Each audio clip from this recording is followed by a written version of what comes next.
வித்யாபூஷன் ரெஜிதா அதிபர் ராஜா அவர்களை அழைக்கிறோம்.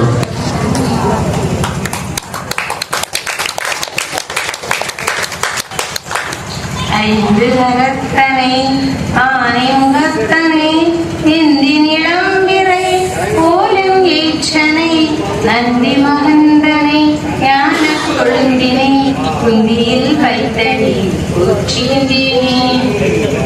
விடாலம் அருள்மிகு தெய்வ விநாயகர் சுயம்பு நாகலிங்கேஸ்வரர் முத்து பைரவர் முத்தாராமன் ஆலயத்தின் இவ்வாண்டைய பரணி திருவிழாவை முன்னிட்டு மூன்றாம் திருவிழாவாகிய இன்றைய தினம் மிகவும் சீரும் சிறப்புமாக நடைபெற்றுக் கொண்டிருக்கும் இந்த பட்டிமன்றத்திலே தலைவராக அமர்ந்திருக்கும் தலைவர் அவர்களுக்கும் குடும்பங்களை வழிநடத்துவதில் தரிசிறந்தவர்கள் பெண்களை என்று பேசி அமர்ந்திருக்கும் எனது அருமை சகோதரர் அவர்களுக்கும் எவ்வளவுதான் பேசினாலும் வேஸ்ட்.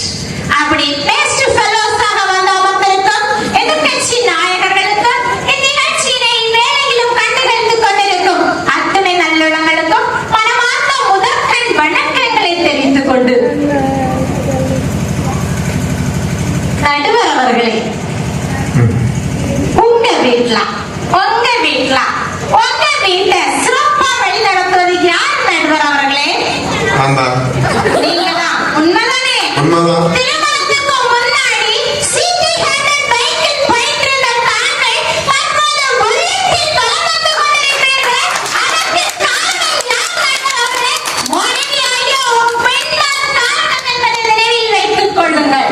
சிறுநீர் ஓலம் கேட்டு சின்னம் தயங்கி விடலாமோ தளர்ந்து ஒதுங்கி விடலாமோ அவ்வாறு தளர்ந்து ஒதுங்கி ஓடிய காலமெல்லாம் இன்று ஓடியதை அம்மா பெரிய இந்தியாவே ஆடுறோம். நம்மளுக்கு அந்த குடும்பத்தை நாங்க சிறப்பா வழிநடத்த மாட்டோமா?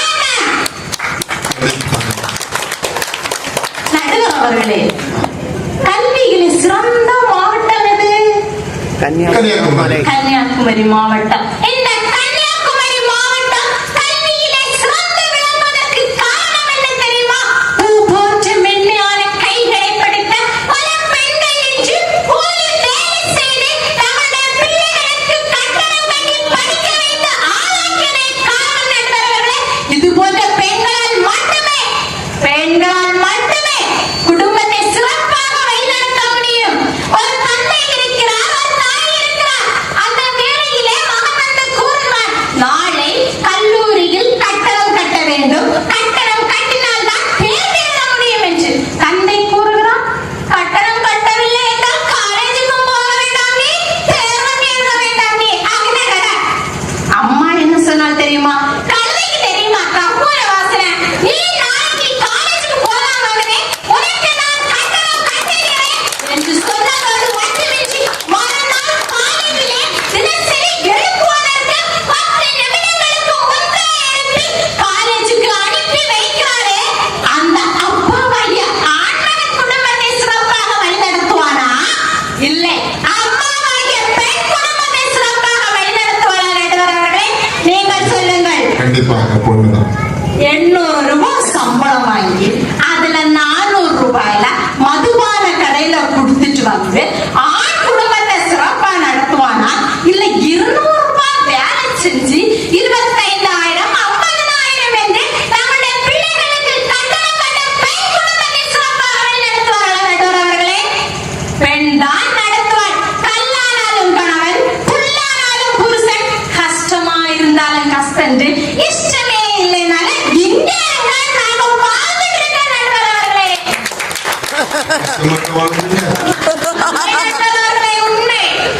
ஆண்கள் கோடிக்கணக்கில் ஆண்கள் சம்பாதித்தாலும் அதை நிர்வகிக்க ஒரு பெண்ணானவள் தாயாகவோ தாரமாகவோ இல்லை என்றால் அவர் பிச்சைக்காரன். அதே இது 100 ரூபாய் சம்பாதித்தாலும் அதை நிர்வகிக்க பெண் தாயாகவோ தாரமாகவோ இருந்தால் அவர் கோடீஸ்வரன். நடுவர் அவர்களே, அவருடைய வாழ்க்கையில லைஃப்ல ஒய்ஃப் அப்படிங்கிற மருத்துவம் வந்தாதான் அந்த லைஃபே பிரைட் ஆயிருக்கும். நடுவர் அவர்களே,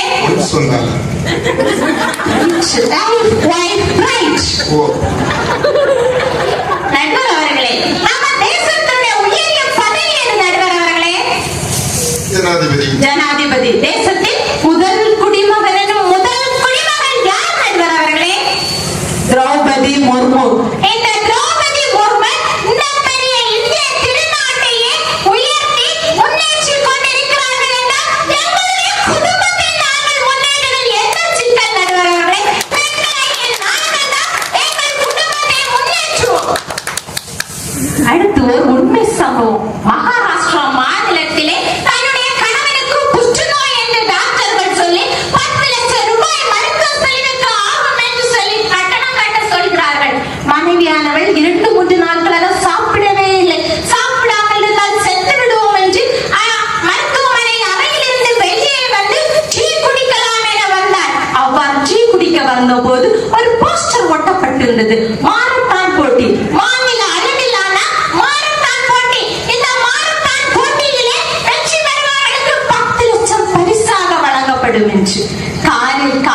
பயிற்சியும் இல்லை, முயற்சி ஒன்றுமே இருந்தது.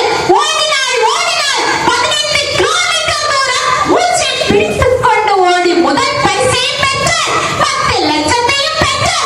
கணவனின் உயிரையும் காப்பாற்றினார். இது போன்ற பெண்கள் மட்டுமே குடும்பத்தை முன்னேற்ற முடியும் என்பவர்களே. அடுத்ததான் நம்ம எல்லாருக்கும் தூய அன்னை சாரதா தேவியை தெரியும். தூய அன்னை சாரதா தேவியை தெரிந்தவங்களுக்கு ராமகிருஷ்ண பரமஹம்சரை தெரியும். இந்த ராமகிருஷ்ண பரமஹம்சர் சாரதா தேவி திருமணம் பண்ணாலும் அவங்க இல்லற வாழ்க்கையில வாழாம ஆன்மீக வாழ்க்கையிலே வாழ்ந்தாங்க. இருந்தாலும் அவங்க வீட்டுல எந்த சண்டையுமே இல்லை. இது போன்ற சாரதா தேவி போன்ற பணிமிக்க பெண்களால் மட்டுமே குடும்பத்தை சிறப்பாக வழிநடத்த முடியும். நடுவரவர்களே, சிறப்பாக வழிநடத்த முடியும். சிவனும் சக்தியும் சேர்ந்தா மாசுடா, எதிர்த்து நின்னா எவனும் தோசுடா, சக்தி இல்லைன்னா எவனுமே வேஸ்டுடா. இப்படி எல்லாம் பாட்டு எழுதியிருக்காங்க. நடுவரவர்களே, ரெட்டிங்க இருக்க வேண்டாமா? அடுத்து வால்மீகி தெரியுமா? இதிகாசங்கள் தெரியுமா நடுவரவர்களே?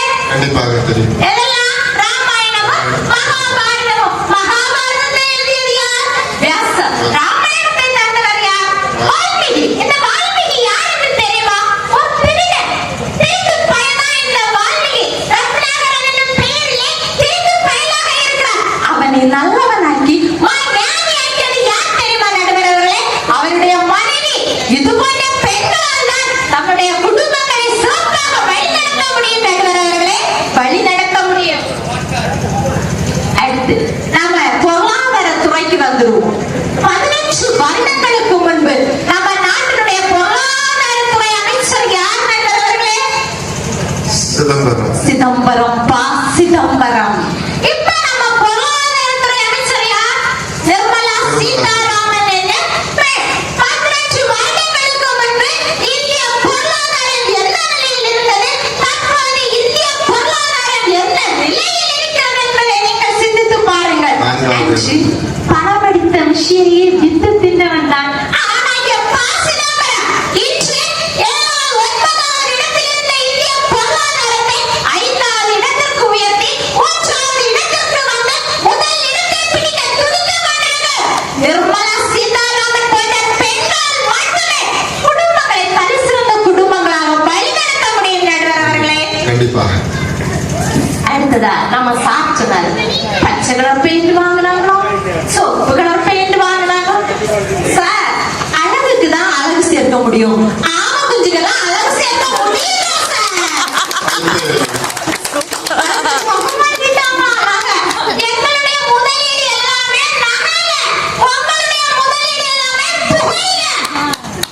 நகையை கொண்டு காஸ்டேனா அடைச்சு பணத்தை வாங்கலாம். உங்க புகையை கொண்டு அடைச்சு ஏதாச்சும் வாங்க முடியுமா? ஆஸ்தில கூட கிட்னியை கூட எடுக்க முடியாது. தாக்கம் அடிச்சு வெளியில தள்ளுவான். இப்படிப்பட்ட நிலைமை தான் உங்க நிலைமை. அடுத்து இந்த விஷயத்துல நம்ம தாத்தா பாட்டி கதையை சொல்லியே ஆகணும். எல்லாருடைய வீட்லயும் இருப்பாங்க.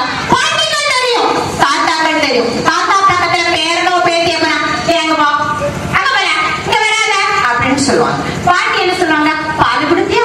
பிள்ளை தோலை மட்டும் தாண்டு. போன சோறுல வெள்ளம் குடிச்ச கூடாது. வெள்ளம் குடிச்சால காக்கைக்கு தன் குஞ்சும் பொன் குஞ்சுதான். இப்படி என்று சொல்லும் பாட்டி எங்கே? அப்படி சொல்லும் தாத்தா எங்கே? 10 புளியங்கோட்டையை வறுத்து 10 நேரத்துக்கு 10 வைக்கும் பாட்டி எங்கே? 10 ரூபா கிடைச்சாலும் தலைவணி கடையில ஒளிச்சு வச்சு தாத்தா எங்கே?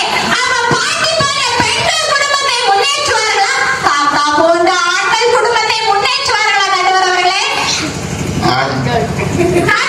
வெள்ளத்திலும் தலைமுறையும் கடனிலும் தங்களுடைய பிள்ளைகளின் படிப்பை தள்ளாட விடாமல் தளர விடாமல் கொண்டு செல்லும் பெண்களால் மட்டுமே நம்மளுடைய குடும்பங்களை முன்னேற்ற முடியும் நடுவரவர்களே. அடுத்து நம்ம எதிர்க்கட்சி அணி தலைவர் டீச்சர் தமிழ் பாடங்களை எடுத்தான்னு வச்சுக்கோங்க, பக்கத்திலேயே போக முடியாது. அந்த அளவு ஒவ்வொரு இன்ச் பை இன்ச் எக்ஸ்பிளனேஷன். அவ்வளவு சிறந்த ஒரு தமிழ் ஆசிரியர். இவருக்கு வீட்டுல இவங்க அம்மா மனைவியானவள் என்ன செஞ்சாலும் இவரு பெஞ்சு விளையாடுறதுல அவங்க வீட்டுல பெஞ்சே இல்ல.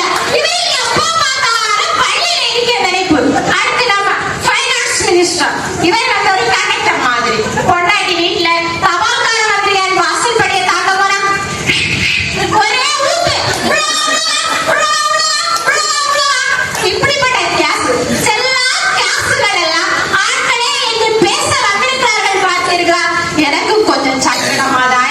அவங்க அதெல்லாம் உடச்சிருவோம் உடச்சிருவோம் ஓடிடுவாங்க. சுட்ட கல் இருந்தாலும் சரி, சுடாத கல் இருந்தாலும் சரி, ஓடிடுவாங்க. அவரே ஓடிட்டு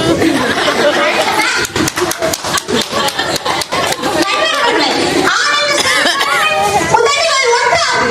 பெண்ணாக யாருமே உதடுகள் ஒட்டும்.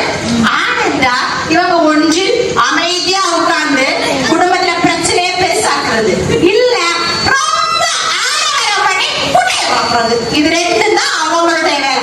ஒன்றி பெருசாக்குறது இல்ல புடைய வளர்க்கறது. இது ரெண்டு வேலையும் தான் செய்வாங்க. பெண்கள் எடுத்துக்கோங்க, தண்ணியை பிடிச்சு அடி வைப்போம். மறுநாள் காலையில ஆனோம்னா மாமியே இன்னும் மீனோட முறையடா. பெண்கள் மட்டுமே குடும்பத்தை தலை சிறந்த குடும்பமாக்கி எங்களால் மட்டுமே தான் நடுவர் அவர்களை வழிநடத்த முடியும்.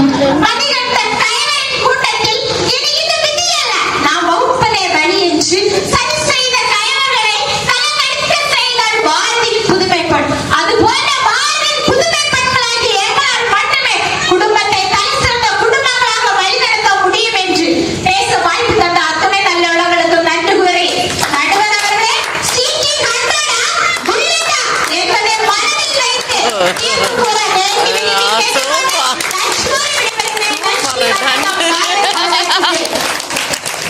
நல்ல ஒரு கருத்து, அருமையான பேச்சு. சீட்டி ஆண்களா பெண்களா என்ற